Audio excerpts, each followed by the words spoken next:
စိတ်မှာလေmonkey mind လို့ခေါ်တဲ့စိတ်တစ်ခုရှိတယ်အဲ့ဒါကိုလူတွေတော်တော်များများမသိကြဘူး monkey mind ဆိုတာဘယ်လိုမျိုးလဲဆိုတော့လေသူကစိတ်ထဲမှာပဲအဲ့ဒီစိတ်တစ်ခုရှိတယ်ပေါ့နော်အဲ့ဒီစိတ်ကဘာတွေလုပ်လဲဆိုသူကလေအတွေးတွေကိုဟိုဘက်တွေတွေးလိုက်ဒီဘက်တွေတွေးလိုက် monkey mind monkey ဆိုတဲ့အတိုင်းပဲသိလားဟိုဘက်ကိုခုန်လိုက်ဒီဘက်ကိုခုန်လိုက်အဲ့ဒီစိတ်တစ်ခုရှိတယ်အဲ့ဒါကိုကျမတို့ကမသိဘူးပေါ့နော်မသိတဲ့အခါနောက်တစ်ခုကတတိမထားမိတဲ့အခါမှာအဲ့ဒီစိတ်ကခေါင်းထဲမှာအမြဲတမ်းသူကအလုပ်တွေလုပ်နေတာရောက်ရက်ခတ်အောင်ကိုအလုပ်တွေလုပ်နေတာပေါ့နော်ဆိုအဲ့ဒီဟာကိုကျမတို့က awareness မရှိတဲ့အခါမှာအဲ့ဒီ monkey mind ကိုကျမတို့ရဲ့လူရဲ့ပင်ကိုတဘာဝရှိတဲ့ ego ဆိုတဲ့အစွဲလေးရှိတယ်ငါပေါ့နော်ငါဆိုတဲ့အစွဲလေးအဲ့ဒီ ego လေးကအဲ့ဒီ monkey mind ကိုငါစိတ်ဆိုပြီးတော့သူကယူလိုက်တာတကယ်က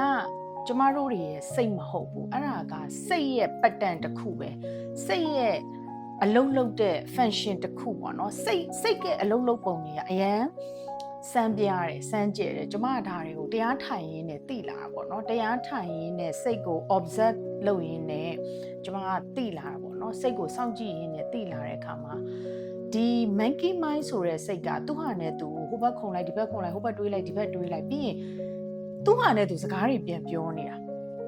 စိတ်ကလေဒါပြီးတော့အဲ့ monkey mind ကကျမတို့ရဲ့ခေါင်းထဲမှာအမြဲတမ်းအလုပ်တွေလုပ်တိုင်းအလုပ်လုပ်တယ်ဆိုတော့ဘာလုပ်တာလဲဆိုတော့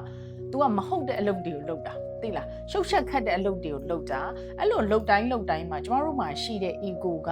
အဲ့ဒီဟာကိုငါစိတ်ဆိုပြီးတော့ဆွဲပြီးယူလိုက်တယ်အဲ့လိုယူလိုက်တဲ့အခါမှာအဲ့ဒီအတွေးတွေကထက်ခါရှုပ်ချက်ခတ်နေအောင်တွေးတိုင်းမှာကျမတို့ကငါစိတ်တွေငါ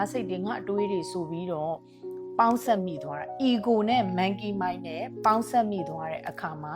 ဘာဖြစ်လာလဲအကျိုးဆက်ကကျမတို့အမြဲတမ်းစိတ်တွေရှုပ်ချက်တွေခတ်နေတယ်เนาะကျမတို့ရဲ့စိတ်တွေကအတွေးတွေကမလိုအပ်ဘဲနဲ့များနေတယ်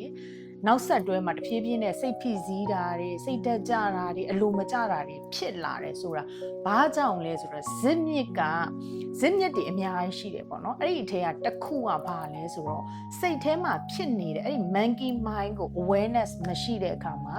ငါအတွေးလို့ယူလိုက်တယ်ယူပြီးတဲ့နောက်မှာအဲ့ဒီငါအတွေးရဲ့နောက်ဆက်တွဲရနေပြီးတော့ငါစိတ်တက်ကြတယ်ငါစိတ်ဖိစီးတယ်ငါမပြည့်စုံဘူးငါကမလုံလောက်ဘူးငါကမတော်ဘူးဆိုတဲ့နောက်ထပ် belief တွေကတော့ထက်ခါဖြစ်လာပြီးတော့တဖြည်းဖြည်းနဲ့ကျမတို့ကဘဝမှာမပြောရွှင်တော့ဘူးဖြစ်လာတယ်အဲ့ဒါအခြေခံကဘာလဲဆိုတော့အဲ့ဒီ monkey mind ကိုကျမတို့ကသိဖို့လိုတယ်ဒါကြောင့်ကျမတို့ဒီတရားထိုင်နေဆိုတာကဘာလဲဆိုတော့စိတ်ကိုစောင့်ကြည့်တာတရားထိုင်နေဆိုတဲ့ဒီနေရာမှာ mindfulness meditation ပေါ့နော်တတိနဲ့စိတ်ကိုစောင့်ကြည့်တယ်ဆိုတာကအဲ့ဒီစိတ်ကဘာအလုပ်တွေလုပ်လဲကျမတို့ထက်ခါကိုယ့်ရဲ့စိတ်ကိုစောင့်ကြည့်နိုင်လာရင်အဲ့ဒီ pattern တွေကိုမြင်လာရလိမ့်မယ်အဲ့ဒီမှာ monkey mind ကဘယ်လိုအလုပ်လုပ်လဲဒါကိုကျမတို့ကသိလာပြီး awareness ရှိလာပြီးဆိုရင်အဲ့ဒီစိတ်ကို monkey mind နဲ့တွေ့လာတိုင်းမှာကျမတို့ကဘာလဲဆိုတော့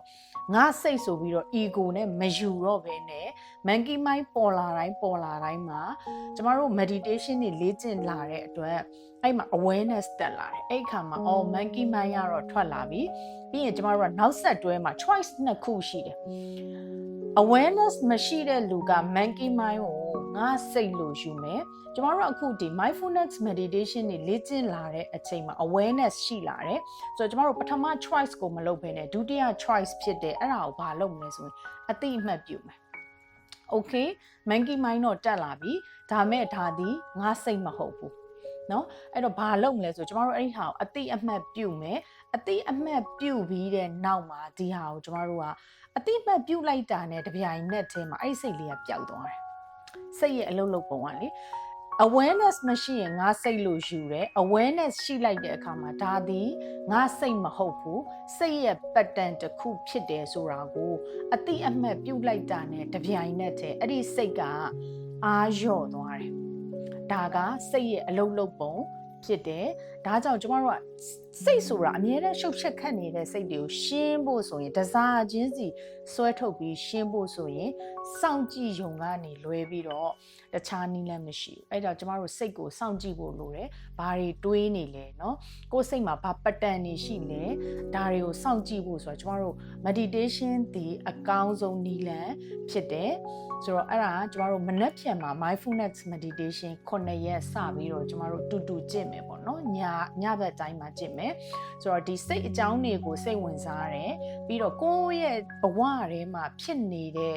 ဒီပြဿနာတွေကိုကိုကဇစ်မြစ်ကိုပေါ့နော်အပေါ်ရန်မဟုတ်ဘဲနဲ့တကယ်ထဲထဲဝင်သိကျင်တယ်ဆိုရင်ဒီ mindfulness meditation ကို join ပါလို့ကျွန်မကဖိတ်ခေါ်ပါတယ်